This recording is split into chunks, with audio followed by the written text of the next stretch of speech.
boa tarde, meu amigo Ricardo Noronha. É um prazer enorme a gente voltar com pautas importantes que realmente é de interesse da sociedade do Distrito Federal.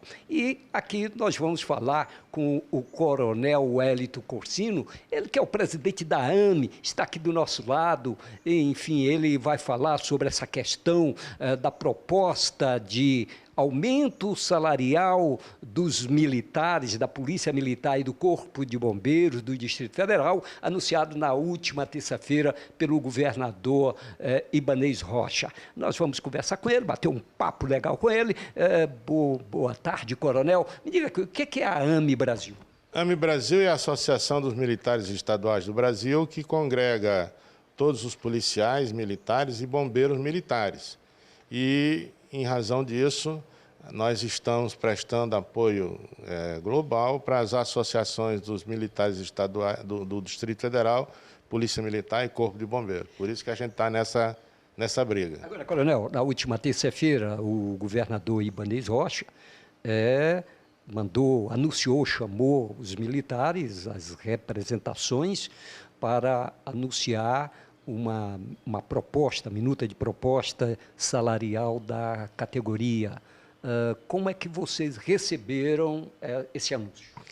Primeiramente, nós tivemos acesso pela manhã, numa reunião no Comando-Geral da Polícia Militar, onde o comandante mostrou, mas a gente não teve nem tempo hábil, foi 5 minutos, não mostrou, não teve tempo hábil, a gente não podia levar os telefones para a sala para fazer os cálculos e tal. E a gente estava sem a documentação para poder fazer as comparações, porque a composição do aumento dos militares ela é muito complicada, é cheia de nuances, cheia de questionamento, de questões muito particulares, que divergem muito, às vezes até dentro do mesmo posto. Tem coronéis que têm várias situações, soldados com várias situações, então o tempo foi muito pequeno. A gente, então, decidiu que a gente não iria, de antemão, dizer que aprovava a proposta e que a gente queria apenas que o governador encaminhasse a proposta que ele quisesse para o Palácio do Planalto,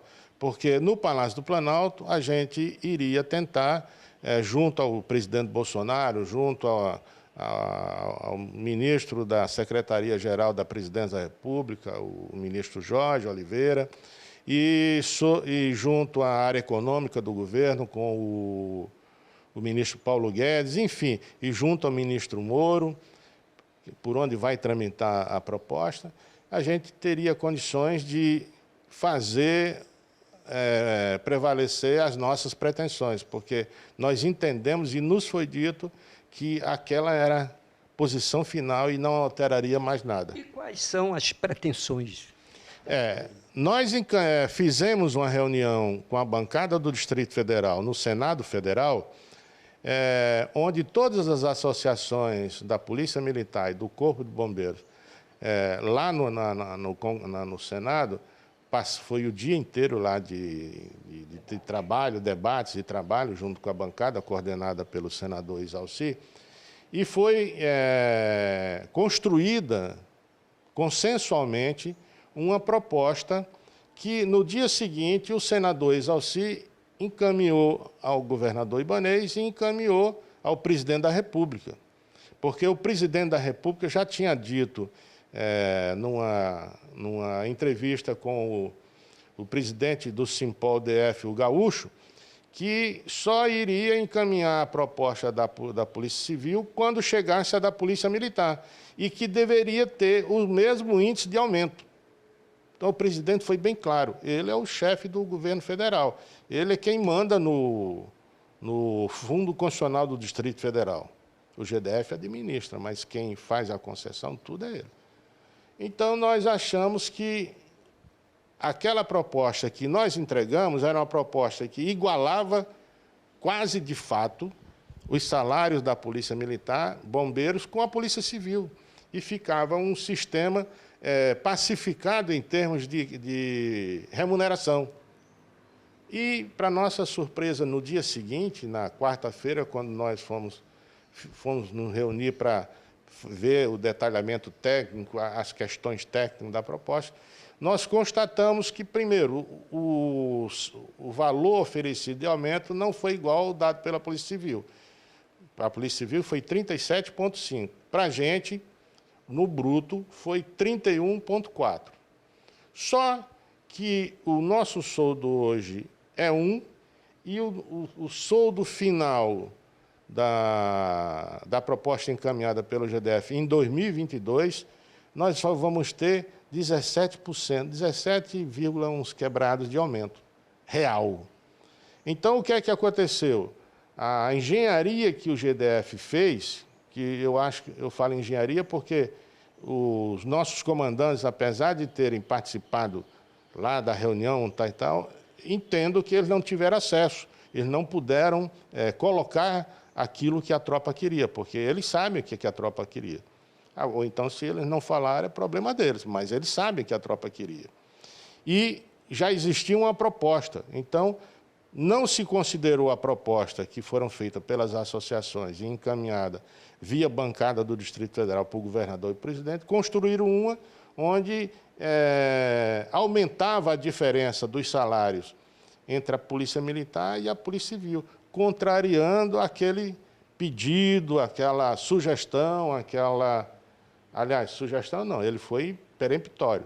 Ele disse, eu vou encaminhar o da Polícia Civil, desde que venha também o da Polícia Militar e do Corpo de Bombeiro Militar e com o mesmo reajuste. Tem que ser igual para todo mundo. Sendo assim, vocês pretendem atuar junto ao governo federal, voltar ao governo do Distrito Federal para chegar ao termo que o presidente da República, segundo o senhor, quer? Isso nós já começamos a fazer. Sexta-feira nós tivemos uma reunião à noite com o senador Isalci, depois participamos de uma live, e na sexta-feira, o senador Isalci falou com o ministro Jorge, lá da Presidência da República, fez um discurso no plenário e o secretário de Segurança ontem convocou o comandante da Polícia Militar, o comandante do Corpo de Bombeiros, pedindo que fosse feita uma revisão na proposta, e aquilo que eles achassem que deveria ser, que não deveria ser, para poder construir aquilo que o governador queria que fosse. O que foi dito é que o governador quer que as forças de segurança os salários sejam equalizados, sejam semelhantes, e que não existe essa diferença muito grande. Bom, nesse caso, vocês pretendem resolver essa questão como? No GDF e lá no Palácio do Planalto, para que essa proposta se ajuste de acordo com o pensamento do presidente da República, que é igualar Polícia Militar, Corpo de Bombeiros e Polícia Civil. Nós já começamos, e já surtiu algum efeito. Nós estivemos conversando com os parlamentares do Distrito Federal na última quinta-feira. O coordenador da bancada do Distrito Federal entrou em contato com o ministro-chefe da Secretaria-Geral da Presidência da República, o ministro Jorge, e colocou todas as nossas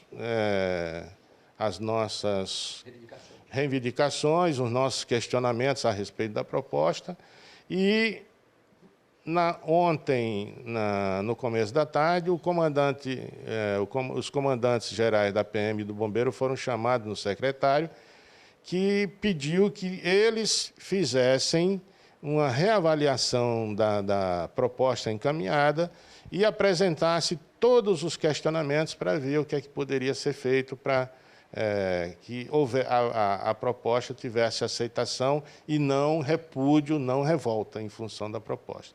E eu achei um gesto bastante lúcido, significativo do GDF, que nós entendemos que não houve má vontade, houve um desconhecimento dos técnicos da área técnica da Fazenda, porque é uma legislação que é muito peculiar. Nós, militares, é complexa, peculiar, e é muito difícil para uma pessoa que não está familiarizada com o linguajar, com as engenharias da questão do salário, se perde. Se eu não tiver aqui com a lei e com uma calculadora, uma tabela para fazer as comparações, eu vou ter dificuldades. Imaginam um técnico civil que não tem familiaridade com isso. Então, ele, por mais conhecimento que tenha, deve ter sentido nessas questões. E o que saiu, ao invés de aproximar, como o presidente da República tinha pedido, distanciou mais ainda, ao ponto do aumento que foi dado de 31,4%, diferente dos 37% que era para ser, na realidade correspondeu apenas a 17,4% de aumento real em novembro de 2022. E a redação da medida provisória que foi encaminhada, ela estava equivocada, porque a medida provisória, para ser editada, tem que ter urgência e relevância, matéria de urgência e relevância. Dizia que quando você assina, entra em vigor de imediato. Então, lá estava a extinção de uma gratificação que equivale a R$ 3.600, que é auxílio moradia, que em junho de 2020 será incorporada ao soldo, o salário base dos militares. Mas já acabava ela agora em janeiro, na hora da edição. Quando o presidente assinasse, a gente já ficava sem. Então, a gente já começava a ter um prejuízo de R$ 3.600. Nos dias de hoje, isso é um dinheiro significativo. Agora, coronel, a gente sabe que nós estamos sendo acompanhados por uma tropa, por exemplo, de 11 mil, que é o contingente hoje, se não me engano, da Polícia Militar. Mas tem um contingente da reserva também. Sim, muito bem. Muito bem. Então, a gente está falando por um universo muito grande de militares, Corpo de Bombeiros, Polícia Militar, enfim. Tá? Eu pergunto ao senhor, muita gente pergunta, se auto-pergunta, o próprio militar se auto-pergunta. Como é que, claro que aqui não se está querendo dizer que o policial civil tem que ganhar muito menos, não é isso. Mas como é que um agente que passa hoje no concurso da Polícia Civil, ele já entra ganhando muito mais do que, por exemplo, se não me engano, um sargento que já está há muito tempo combatendo a criminalidade? Essas são questões que impactam direto na nossa tropa, tanto na Polícia Militar quanto no Corpo de Bombeiro. O agente que foi aprovado em concurso começa a trabalhar amanhã, ele já entra ganhando aproximadamente R$ 13 mil. E o nosso soldado não ganha isso. O nosso sargento não ganha isso. Por quê? Na Polícia Civil são poucos níveis funcionais. É delegado e agente. Então, é dividido delegado em agente especial, classe 1, 2 e 3. Então, são 4 níveis. E nos agentes, agente especial, 1, 2, 3. E isso, ele leva o agente que entra na Polícia Civil, ou o delegado, que passa no concurso, que faz o curso e depois é efetivado como delegado ou como agente, em 14 anos ele atinge o ápice da carreira. O militar não, ele só vai atingir o ápice da carreira a partir de 25 anos de serviço. E agora, com o aumento da idade para aposentadoria em função da reforma da Previdência, isso vai aumentar mais ainda, porque a estrutura militar, as promoções, elas são uma construção de tudo aquilo que o militar vai fazer ao longo da carreira. Então, ele tem que soldado, ele tem que não sei o quê, papá. Quando o cara vai chegar a oficial, a subtenente, já foram muito tempo, já passou mais de 20 anos, mais de 23 anos. Então, para ele chegar a ser subtenente, o teto máximo da graduação de praça. E o tenente, para chegar a coronel no posto de oficial, ele leva exatamente 24, 25 anos.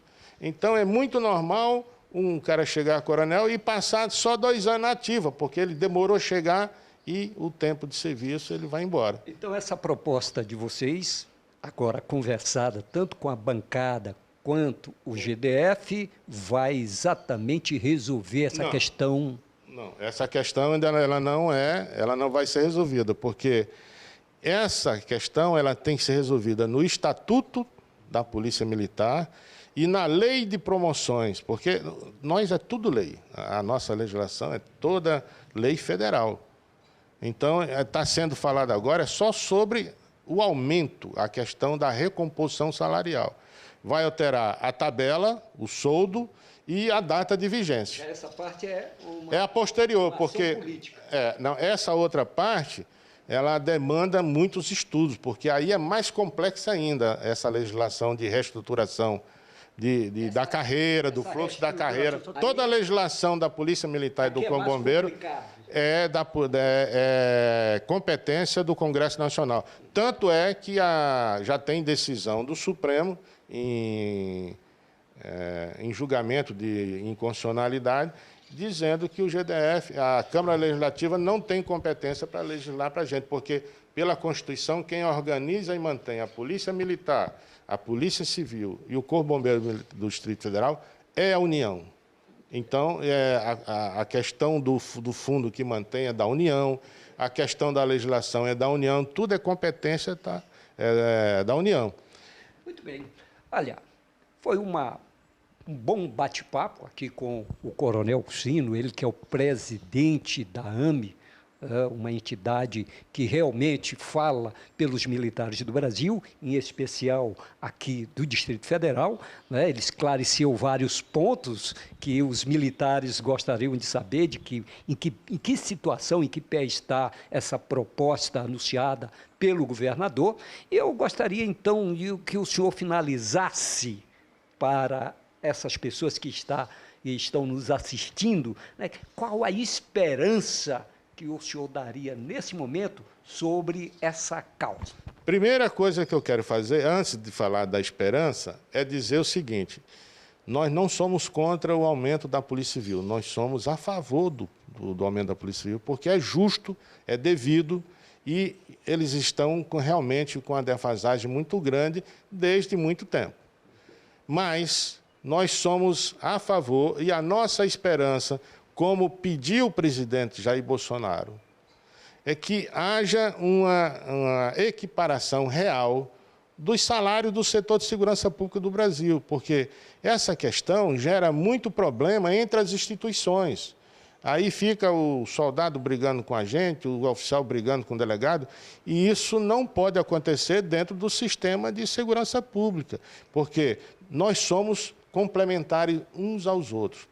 Nós fazemos a prevenção da criminalidade, fazemos a repressão imediata e entregamos para a Polícia Civil formalizar a apuração criminal. O Fundo Constitucional já está na LDO no Congresso.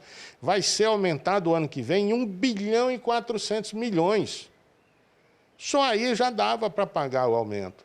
E não precisava nem esperar tanto tempo. Mas a gente não quer isso. A gente reconhece a dificuldade fiscal do Distrito Federal, nós reconhecemos a dificuldade econômica que o Brasil passa e nós queremos também dar a nossa contribuição, a nossa compreensão é uma forma de contribuir para isso. O que nós queremos é igualdade, simetria, paridade. A Polícia Civil, paridade com a Polícia Federal e a gente, paridade com a Polícia Civil, junto e fazendo um sistema de segurança bem remunerado, bem motivado, e que faça e que dê o máximo que nós todos juntos podemos dar para o bem e para a segurança do cidadão do Distrito Federal, para a sociedade do Distrito Federal. Porque nós fazemos tudo isso em prol da segurança do cidadão e da sociedade do Distrito Federal, inclusive com o risco da própria vida. Muito bem. Muito obrigado, coronel. É isso aí, Ricardo Noronha, nós batemos esse papo, mas daqui a pouco a gente volta novamente com outros assuntos interessantes no seu SOS Brasília.